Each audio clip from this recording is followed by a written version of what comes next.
The UK will ensure a continuation in its foreign policy when a new Labour Prime Minister is nominated, Deputy Prime Minister David Lammy told Euronews. The European Commission proposed extending the temporary protection for Ukrainian refugees until 2028, while limiting the status for newly arriving military-age men. A new Europol report has delved into EU's most threatening criminal networks. The death toll in Venezuela's powerful twin earthquakes on Wednesday night have risen to 235, with officials warning it may continue to climb in the coming days. The United Kingdom will ensure a continuation in its foreign policy when a new Labour leader and Prime Minister is nominated, Deputy Prime Minister David Lammy has told Europe Today.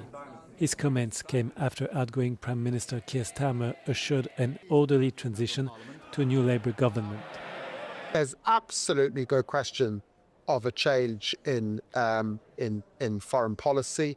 We have remained committed to Ukraine through successive governments, and that will continue. And we have been absolutely clear, reconnected with the global community. A European reset, all of that continues. Keir Starmer set out a timetable for his resignation on Monday, amid mounting calls for a change in leadership from within the Labour Party as it loses support. Former Greater Manchester Mayor Andy Burnham is currently tipped to run uncontested for the role and could be at the helm as early as July the 17th. A Burnham government is widely expected to maintain Starmer's key foreign policy principles, including on deepening trading and economic ties with the European Union, in a bid to tear down the barriers to cooperation created by Brexit. The EU-UK summit, due to take place on July the 22nd, has now been postponed in response to the political transition in London. The two sides were expected to seal deals on agri-food imports, emissions trading and youth mobility. The European Commission proposed on Friday to extend its temporary protection scheme for Ukrainian refugees until March 2028, while explicitly blocking newly arriving military-age men from obtaining the status. The policy shift announced by EU Home Affairs Commissioner Magnus Brunner aims to support Kiev's mobilization needs by excluding individuals aged 23 to 60 who leave Ukraine without legal military authorization.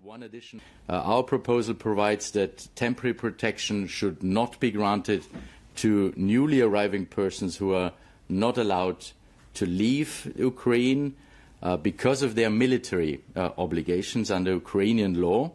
And this is what Ukraine has asked us to do, and this is what we are doing. Commissioner, thanks. Exemptions will remain intact for individuals with severe disabilities, fathers caring for 3 or more children, and those deemed entirely unfit for combat duties.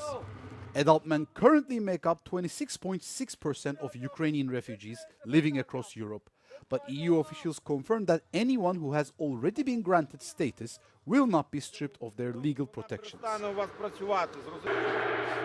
The proposal must now be approved by a qualified majority, requiring at least 15 member states, representing 65% of the total European population, to vote in favor. Meanwhile, Denmark has bypassed the wider EU migration framework to already deploy a similar system, decreeing that incoming Ukrainian men will receive residence permits only if they can prove a formal military exemption. The Ukraine Reconstruction Conference is both a sign of solidarity and one of the largest economic events in recent years, says Eliza Zeidler, State Secretary at the Ministry of State Assets, in an interview with Euronews Poland. Odbudowa Ukrainy to jedno z największych, jeżeli nie największe wyzwanie w zakresie odbudowy po II wojnie światowej. Dlatego dzisiaj spotykamy się tutaj w Gdańsku, żeby rozmawiać, żeby przygotowywać się, żeby wspólnie podjąć ten wysiłek. Każda formuła pokazywania tego, że świat Zachodu współpracuje z Ukrainą, jest sygnałem dla Rosji niepokojącym, wskazującym na jedność Zachodu w tej sprawie. Business leaders are taking a pragmatic view of the political turmoil. For them, Ukraine's reconstruction also means building a new standard of quality and they're looking at it from a long-term Chcemy perspective. skoncentrować się na wielkoskalowych projektach, głównie są to drogi szybkiego ruchu plus kontrakty kolejowe. To nas najbardziej interesuje w pierwszych latach, natomiast na pewno jesteśmy zainteresowani takimi skomplikowanymi projektami jak szpitale, jak elektrownie, a więc patrzymy na to szeroko, ale też patrzymy na to szeroko w długiej perspektywie czasu. Jeżeli chodzi o Budimex, patrzymy długoterminowo na 10 lat do przodu, a więc w takim okresie czasu uważamy, że będziemy aktywnie uczestniczyć przy odbudowie Ukrainy. What would help companies get involved in Ukraine's reconstruction before the war ends is receiving financial guarantees from the government. To jest moment, kiedy możemy rozpoznać ten rynek i to robi nasza spółka. Założyliśmy biuro w Kijowie. W tej chwili trwają prace zajmujące się szukaniem partnerów ze strony ukraińskiej, bo naszym celem jest współpraca z firmami z Ukrainy. Z partnerami zarówno w zakresie realizacji prac, ale też w zakresie projektowym i dzisiaj jeszcze, kiedy trwają działania wojenne, uważam, że to odpowiedni moment, żeby dobrze przygotować się do inwestycji, zaprojektować tę inwestycję, przemyśleć sposób realizacji tej inwestycji i znaleźć sposób, jak to umiejętnie wykonać. Approximately 200 contracts and agreements are expected to be signed during the Ukraine Reconstruction Conference.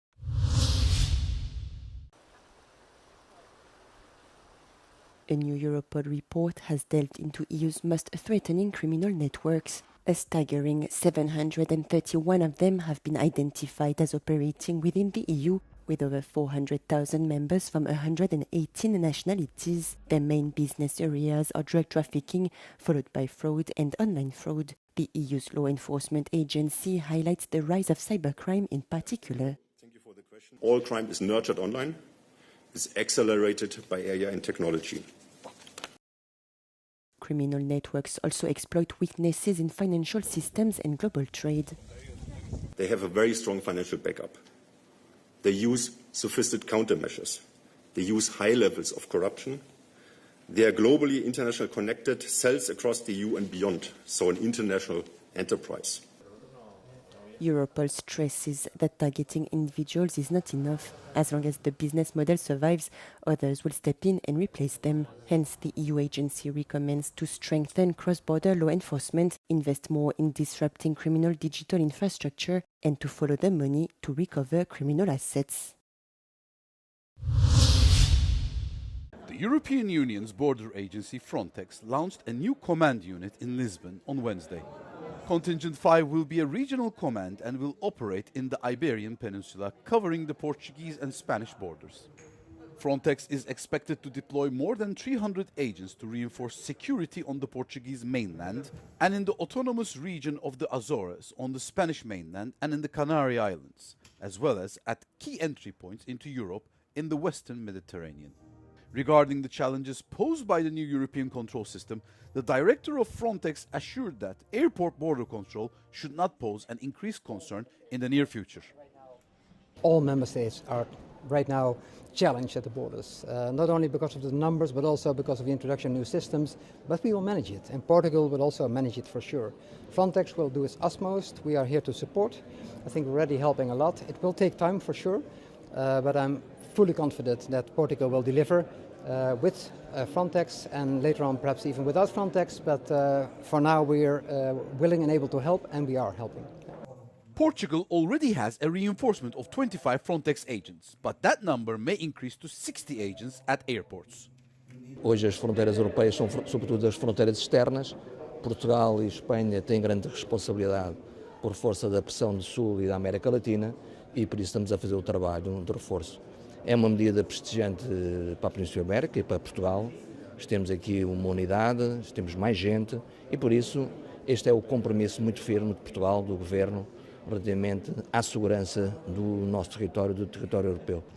Among Spain's greatest concerns at the moment is combating illegal immigration, as the country is on the front lines of some of Europe's busiest migration routes. Por eso, luchar contra la migración irregular, trabajando con Frontex, nos ha conllevado, manteniendo esa política, a que haya decrecido la migración irregular un 70% en Canarias y en lo que es el continente, la parte de la península, un 30%. The launch came as the EU adopts a tougher stance on irregular migration, with new rules across the bloc taking effect in June aimed at stricter border controls and faster deportations. Currently, there are 3,800 officers deployed across Europe. Frontex's permanent staff is expected to reach 10,000 officers by 2027.